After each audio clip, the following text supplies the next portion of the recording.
Mewujudkan situasi politik yang kondusif pada pemilu 2019 nanti, Ombudsman RI Provinsi Bali menyatakan akan ikut mengawasi KPU dan Bawaslu sebagai penyelenggara pemilu. KPU dan Bawaslu bisa memicu sebuah konflik.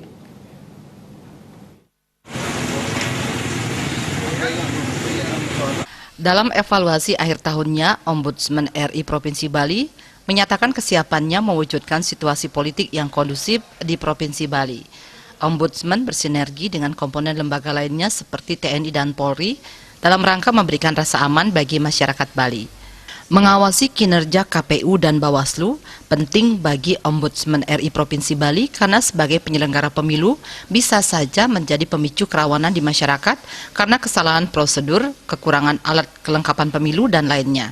Dalam mencegah kemungkinan terjadinya kerawanan tersebut, Ombudsman RI Provinsi Bali akan meningkatkan pengawasan terhadap KPU dan Bawaslu.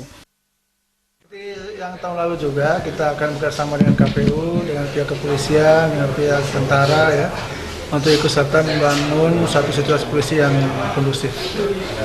Dan terus-menerus kita akan awasi kinerja KPU, terutama karena mereka adalah penyelenggara yang bisa aja menjadi trigger lahirnya konflik. Ya.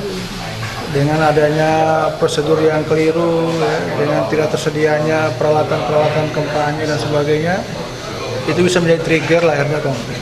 Sehingga kita akan perkuat pengawasan kepada KPU dan juga ikut mendorong Bawaslu agar lebih aktif melakukan pengawasan.